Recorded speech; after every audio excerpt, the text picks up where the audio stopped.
اللہم صلی علی محمد، اللہم صلی علی محمد وعلی آلہ وصحبہ وسلم، اللہم صلی علی محمد ألم يجدك يتيما فآوى ووجدك ضالا فهدى۔ محمد صلی اللہ علیہ وسلم، کیا ایسا نہیں کہ اس نے تم کو یتیم پایا تو ٹھکانہ عطا فرمایا، اور راہ حق سے بے خبر پایا تو سیدھا راستہ دکھایا؟ بے شک ایسا ہی ہے۔ ماں باپ کی آنکھیں بند ہوئیں تو محمد اللہ کی رحمتوں سے محروم نہ ہو گئے۔ یہ اسی کا فضل و کرم تھا کہ آپ کو ایسے دادا ملے جو آپ پر ماں باپ کی طرح مہربان تھے، پھر ایسے چچا ملے جنہوں نے کبھی یتیم کا احساس نہ ہونے دیا۔ دادا عبد المطلب کا انتقال ہوا تو ابو طالب نے آپ صلی اللہ علیہ وسلم کو اپنی پرورش میں لے لیا۔ یہ عبد المطلب کے بیٹے تھے اور اسی ماں سے تھے جس ماں سے آپ صلی اللہ علیہ وسلم کے والد عبداللہ تھے۔ اس طرح یہ آپ کے بالکل سگے چچا تھے۔ دادا نے اپنی موت سے پہلے ان کو آپ کا سرپرست بنا دیا۔ وصیت کر گئے، محمد کا ہر طرح سے خیال رکھنا، ان کی خیر خواہی میں کوئی کسر نہ اٹھا رکھنا۔ عبد المطلب کے کئی بیویاں تھیں، ان بیویوں سے 10 بیٹے تھے۔ ابو طالب نہ تو بھائیوں میں سب سے بڑے تھے، نہ سب سے زیادہ مالدار، البتہ سب سے زیادہ باہمت تھے، شرافت میں بھی سب سے بڑھ کر تھے، طبیعت کے بھی بہت نیک تھے۔ پھر آپ صلی اللہ علیہ وسلم کے والد عبداللہ اور وہ بالکل سگے تھے۔ بقیہ بھائی دوسری بیویوں سے تھے، اس لیے کوئی تعجب کی بات نہیں اگر باپ نے یہ ذمہ داری ان پر ڈالی اور انہیں یہ وصیت کر گئے۔ عبد المطلب کی طرح ابو طالب بھی محمد صلی اللہ علیہ وسلم کو بہت مانتے، ہمیشہ کلیجے سے لگا کے رکھتے، سوتے تو ساتھ لے کر سوتے، کہیں جاتے تو ساتھ لے کر جاتے۔ آپ کے آگے نہ ان کو اپنی جان کی فکر ہوتی نہ اپنے بچوں کی۔ ان کو آپ سے اس قدر محبت کیوں تھی؟ آپ دن رات ان کی نگاہوں کے سامنے رہتے، وہ دیکھ رہے تھے کہ آپ کے اندر سچائی اور ایمانداری ہے، شرافت اور پاک بازی ہے، ایک ایک بات میں بے مثال ذہانت اور فطانت ہے، ایک ایک چیز سعادت مندی اور خوش بختی کا پتہ دیتی ہے۔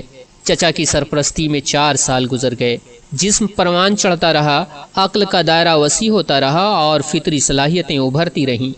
12 سال کے ہوئے تو جسم میں کافی مضبوطی اور توانائی آ چکی تھی، عقل میں غیر معمولی گہرائی تھی، ذہانت بلا کی تھی، روح میں بے پناہ عظمت و بلندی تھی، وسعت و ہماگیری تھی، احساس و شعور سے وہ بھرپور تھی۔ ابھی آپ کی عمر ہی کیا تھی، مسیں بھی نہیں بھیگی تھیں، لیکن سر پر اقبال مندی کا ستارہ چمک رہا تھا، آپ میں غیر معمولی صلاحیتیں جھلک رہی تھیں اور عجیب و غریب کمالات ظاہر ہو رہے تھے۔ ابو طالب دیکھ دیکھ کر سخت حیران تھے، حیرت سے انگشت بدندہ تھے۔ اب ان کے نزدیک آپ کا شمار نو آموز بچوں میں نہ تھا، بلکہ سوجھ بوجھ رکھنے والے بڑے بزرگوں میں تھا۔ پوری بے تکلفی سے ہر طرح کے مسائل پر آپ سے تبادلہ خیال کرتے، جیسے کوئی شخص اپنے کسی برابر کے ساتھی سے کرے۔ اسی زمانے میں جبکہ آپ کی عمر تقریباً 12 سال تھی، ابو طالب نے شام کے تجارتی سفر پر جانے کا ارادہ کیا۔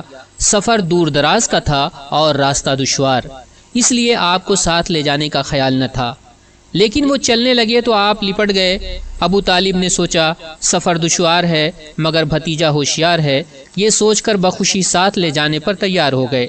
تجارتی قافلہ روانہ ہو گیا، قافلے میں آپ بھی تھے۔ راستے میں جو کچھ دیکھتے اس پر غور کرتے، جو کچھ سنتے اس پر سوچ بچار کرتے اور سب کچھ ذہن میں محفوظ کرتے جاتے۔ قافلہ مختلف علاقوں سے گزرا، بہت سے شہروں میں ٹھہرا، بالآخر شام کی سرزمین میں پہنچ گیا اور وہاں کے ایک مشہور شہر بصرہ میں پڑاؤ ڈال دیا۔ بصرہ میں بحیرہ نامی ایک راہب تھا، اس کے گرجا گھر کے پاس ہی ایک سایہ دار جگہ تھی۔ قریش تاجر جب بھی بصرہ پہنچتے وہیں پر ٹھہرتے، ٹھہر کر کچھ دیر آرام کرتے، پھر آڑھتیوں اور بیاپاریوں سے ملتے۔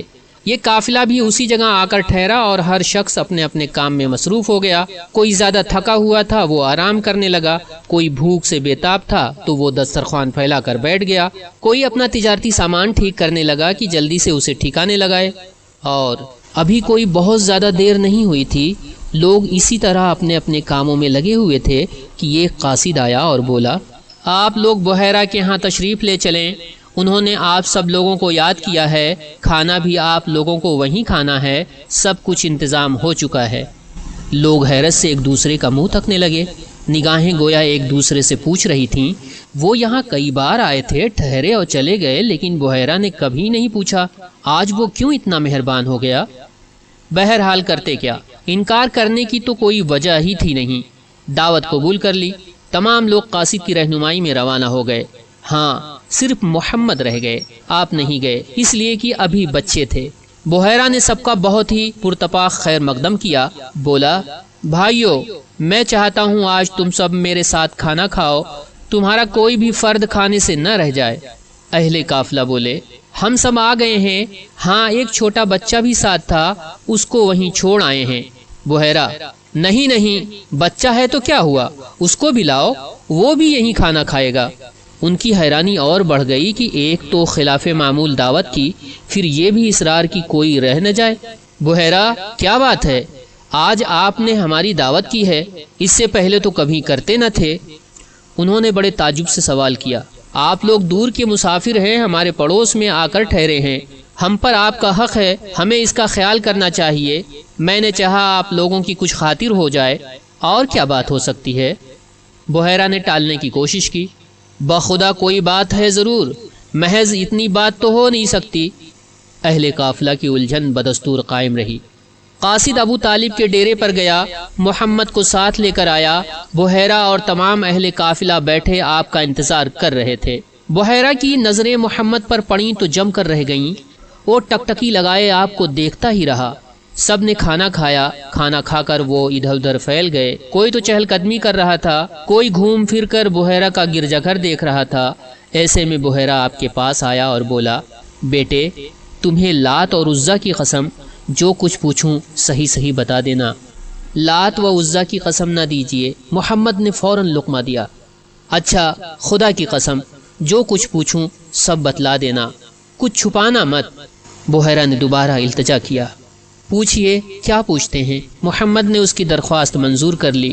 بحیرہ آپ سے آپ کے بارے میں مختلف سوالات کرنے لگا، کچھ مزاج اور طبیعت کا حال پوچھا، کچھ عادات و اخلاق کے بارے میں دریافت کیا۔ آپ اس کے ہر سوال کا جواب دیتے رہے۔ اتنے میں ابو طالب محمد کو لینے آ گئے۔ یہ بچہ تمہارا کون ہے؟ بحیرہ ابو طالب کی طرف متوجہ ہو گیا۔ یہ میرا بیٹا ہے، ابو طالب نے یوں ہی چلتا ہوا جواب دیا۔ یہ کیسے ہو سکتا ہے؟ یہ تمہارا بیٹا نہیں، اس بچے کا باپ زندہ ہو، یہ ہو نہیں سکتا۔ بحیرہ نے ابو طالب کی بات ماننے سے انکار کر دیا۔ آپ کے بارے میں بحیرہ کی یہ معلومات دیکھیں تو ابو طالب دنگ رہ گئے۔ ہاں، یہ میرا بھتیجا ہے، ابو طالب نے اپنی بات کی تصحیح کی۔ اور اس کا باپ؟ بحیرہ نے پھر سوال کیا۔ ابھی یہ ماں کے پیٹ میں ہی تھا کہ باپ کا انتقال ہو گیا۔ ابو طالب نے مزید وضاحت کی۔ تم نے سچ کہا، اب اپنے بھتیجے کو واپس گھر لے جاؤ اور دیکھو اسے یہودیوں سے بچا کر رکھنا۔